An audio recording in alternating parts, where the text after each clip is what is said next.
Hey, welcome back to my channel. I'm Ashley. If you have never been here before, definitely hit like if you are looking for a business bestie who can give you some tips and tricks about how she is building a nice little empire, if I do say so myself. We are going to talk about product photography and how to do that cheaply and easily. So I learned from trial and error, I'm not going to lie to you, some really good tips and tricks for product photography. So this background is fine for me and my YouTube video, right? It's just my sofa, and you can see a little bit of a few family pictures up there. However, if I'm buying something from you, even if I know it's Etsy or something like that, so it most likely comes from your house, I don't want to think about it. It just makes me feel like this isn't legit, right? So try to work on your backgrounds, pay attention to them. They actually matter. I get these boards from Dollar Tree, white, just plain white poster board. See, look, other side, it says foam board. It's a foam board. Thanks for reading it. But I use these as my background usually. This one is disgusting. Like I said, I don't have one that's not bent up or stained because my apartment recently flooded and I have not been to Dollar Tree. But this is what I use. So I use it plain white, and I'll show you a picture example of it. Here, I got some space over here.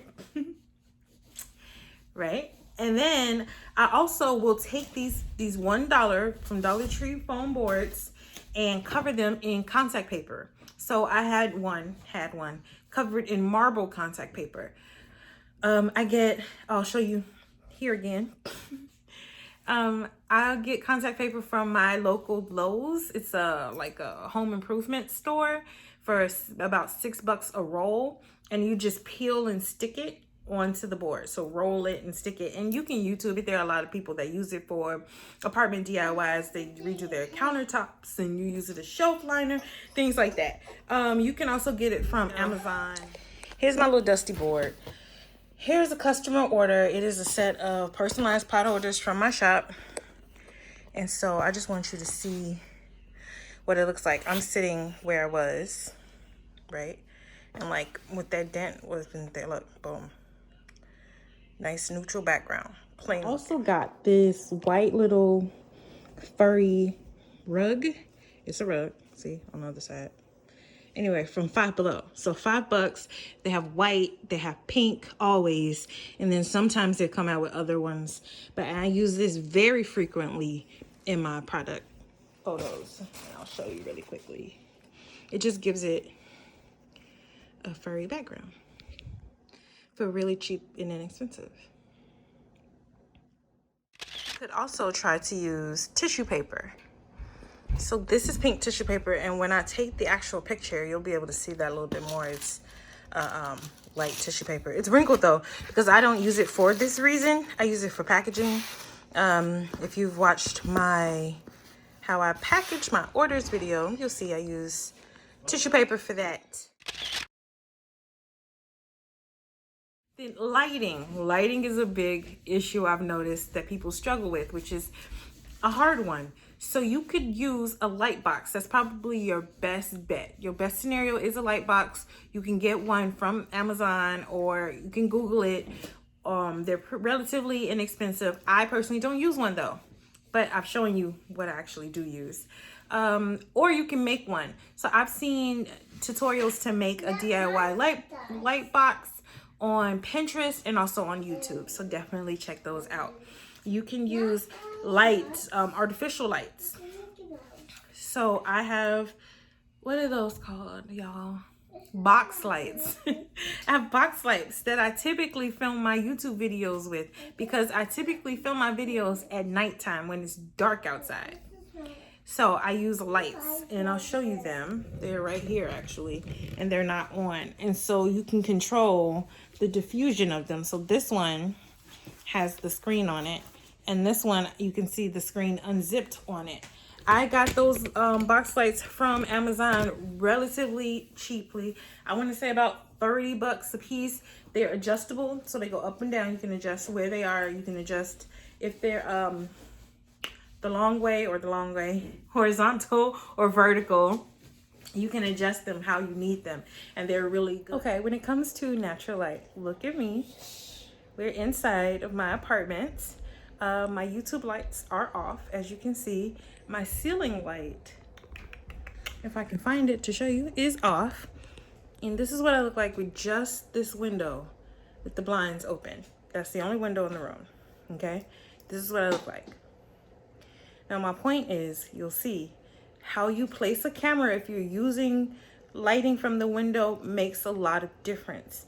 Look at how I look. I'm gonna be the subject. But okay, so look how I look. Now, ready? This is how I should look. So always face your camera, place your camera in front of your window, because my camera's now in front of the window. And so the light is hitting me. I don't want to turn your subject, you don't want to turn your subject away from your light source.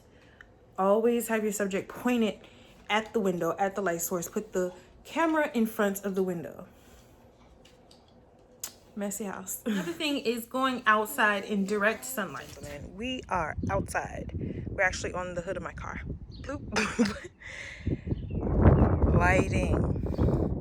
This is the ideal way that you would want to photograph your products. When you use your phone for your product photography, which is perfectly fine, something that helps me out a lot, I'll show you, is using portrait mode. In portrait mode on my phone, I like to take pictures because it kind of gives the background a slight blur. I don't know if you noticed that.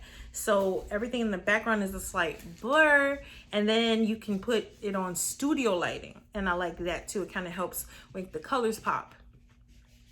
So that's the setting I use when I'm taking pictures of my products on my phone. As far as editing pictures, so I am using Adobe Lightroom for iPhone. It's a free app and it works great. There are presets that you can use that are already on it. Like there's an auto selection. There's an auto selection, and that helps a lot. When I first started playing with it, I would use that and then I would tweak it from that. So that would be like my guideline, and then I would tweak every picture after that. You could also purchase other people's presets, which are basically where they put their lighting, where they put the effects, and how they set up their pictures in Lightroom from Etsy, and I've seen it on a few blogs. You can definitely Pinterest that. That is what I use to play with it, and you can tweak everything: the warmth, the colors, like I said, the brightness, the contrast. You can make it, you know, have you ever seen those pictures that kind of get dark around the edges? You could do that. Like, it's a really good app. You should definitely try it. You can change the pictures to black and white. It's awesome. It's perfect for free. Comment below if you have any other tips that are good for just affordable DIY lighting when it comes to photography, like your product photography, or if you have any questions and you need to see any more examples, let me know. So this was just a really quick video with some photography and lighting tips, and I really hope that it helps you level up your photography game.